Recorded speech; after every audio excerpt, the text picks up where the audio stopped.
Assalamualaikum warahmatullahi wabarakatuh. Halo teman-teman, balik lagi bersama saya di channel Solusi Pinjol. Oke, di video kali ini saya akan bahas galbay pinjol dana rupiah, apakah ada DC-nya atau tidak. Nah, mungkin bagi teman-teman yang sedang galbay di dana rupiah tentunya bertanya-tanya apakah dana rupiah ada DC-nya atau tidak, dan akan nyamperin ke rumah atau tidak. Nah, teman-teman bisa simak video ini.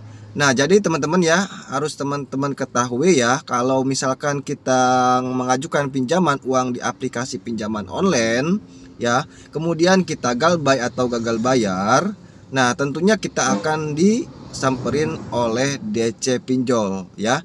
Jadi semua pinjol itu ada DC-nya teman-teman ya, baik itu yang legal atau yang ilegal, itu semuanya ada DC-nya.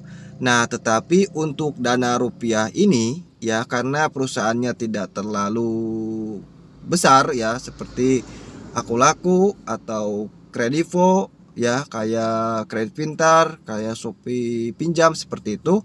Nah, karena dana rupiah ini ya tidak agak terkenal ya seperti pesaingnya ya, Aku Laku ini. Nah, tetapi tetap ada DC-nya. Nah, misalkan kalian galbay di dana rupiah ini ya, misalkan kalian galbay di dana rupiah ini ya, tentunya kalian itu akan didatangi DC. Nah, tetapi tergantung dari lokasinya juga teman-teman ya, lokasi kalian atau alamat kalian. Nah, kalian tinggalnya di kota mana ya. Kalau di Jabodetabek itu pasti ada dana rupiah karena pusatnya di Jabodetabek ya, biasa kantor-kantornya di Jabodetabek, tentunya ada DC-nya.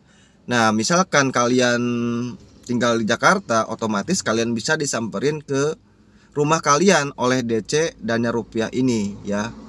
Jadi dana rupiah ini memang semuanya pinjol itu ya memiliki debt collector atau DC teman-teman ya. Misalkan kalian galbay di dana rupiah sudah lama sekali ya, sudah diperingati yang ketiga ya, kan ada peringatan pertama, peringatan kedua, peringatan ketiga. Nah, misalkan kalian tidak ada ikhtikat baik mau bayar, pasti DC dana rupiah itu akan nyamperin ke rumah kalian. Nah, tetapi itu juga ya tergantung dari lokasi, kata saya juga ya, tergantung lokasi teman-teman. Misalkan di lokasi kalian banyak yang galbay dana rupiah, misalkan 10 orang di kecamatan kalian, itu pasti ada walaupun hutang kalian kecil ya, karena mereka itu tidak akan nyamperin nasabah yang galbay hanya satu tempat saja. Jadi ada target lain teman-teman. Nah, kemudian misalkan di kota kalian atau di daerah kalian itu yang galbaynya cuman kalian doang, misalkan kalian galbaynya hanya 500.000. Nah, sangat besar kemungkinan DC dana rupiah itu tidak akan datang ke rumah kalian karena targetnya hanya kalian saja. Seperti itu teman-teman ya. Jadi intinya kalau misalkan didatangi DC atau tidak itu tergantung dari lokasi, tergantung dari besarnya pinjaman kalian yang digalbay. Ya, jadi seperti itu teman-teman. Tidak akan, DC itu tidak akan datang jauh-jauh misalkan ke Kalimantan gitu, misalkan ke Kalimantan hanya untuk menagih hutang sebesar 500.000 teman-teman ya. Jadi tidak seperti itu teman-teman ya. Kalau di daerah-daerah Jabodetabek ya, mesti tentunya ya banyak sekali pengguna dana rupiah, tentunya juga ada banyak yang galbay. Jadi otomatis bisa saja disamperin oleh DC dana rupiah ini teman-teman ya. Nah, misalkan kalian didatangi oleh DC dana rupiah, sebenarnya sih nggak usah takut teman-teman ya, nggak usah takut. Jadi kalau misalkan kita datangi di DC pinjol ya, baik itu dana rupiah atau pinjol lainnya ya, kita ini saja ya, kita sambut saja mereka, ngomong apa ya seperti itu, kita tanggepin saja. Tentunya kan mereka mau menagih hutang ya. Nah, tentunya kalau misalkan menagih hutang, tentunya mereka itu seolah-olah harus ada di hari itu juga pas mereka datang ke rumah kalian. Sebenarnya sih nggak usah ya teman-teman, nggak usah harus bayar di hari itu juga ya. Mereka juga punya hati nurani atau punya toleransi. Pasti kalau misalkan kalian benar-benar tidak memiliki uang atau tidak mampu membayar hutang di saat hari itu juga pas DC datang, nah mereka juga pastinya mikir lagi teman-teman mas. Tentunya mereka itu akan ngasih toleransi.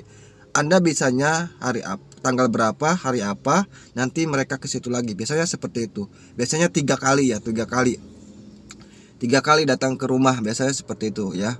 Nah, misalkan kalian takut ya, tidak mau menemui DC, kemudian tidak pernah respon pas di telepon, itu nanti kalian itu tidak tenang ya, tidak tenang karena rasa takut terus ya, terus-terusan takut diteror, terus-terusan takut DC seperti itu. Nah, nanti hidup kalian itu gak bakalan tenang.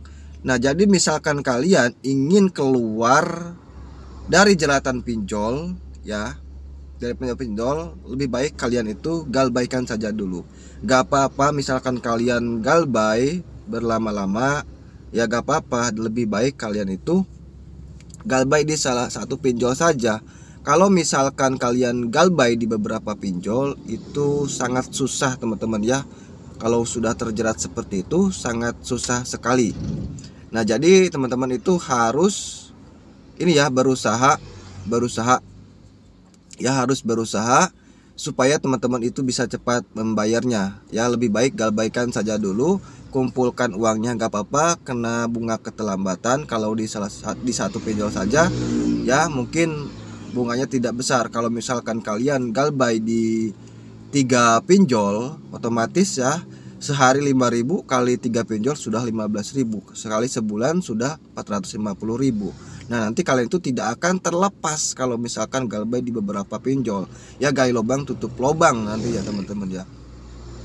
Jadi lebih baik galbaikan saja dulu. Misalkan kalian galbay di salah satu pinjol, misalkan Dana Rupiah. Nah, kalian itu yang penting ada itikat mau bayar saja teman-teman ya. Kalau kalian berusaha, tentunya kalian bisa melunasi tagihan yang ada di kredit pintar. Jadi seperti itu. Di Dana Rupiah, mohon maaf ya, di Dana Rupiah.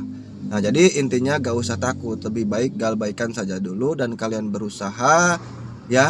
Kalian berusaha untuk membayar dan jangan sepelekan teman-teman ya. Saya ngomong ini jangan sepelekan karena kalau misalkan kalian bertahun-tahun, itu takutnya nanti suatu saat pas hutang kalian awalnya hanya 500.000 ya, pas setahun sudah 2 juta misalkan, BC datang ke rumah kalian kan, seperti itu kan kalian kaget ya kan. Ya, lebih baik kalian itu usahakan secepatnya ya lunasi hutang-hutang kalian.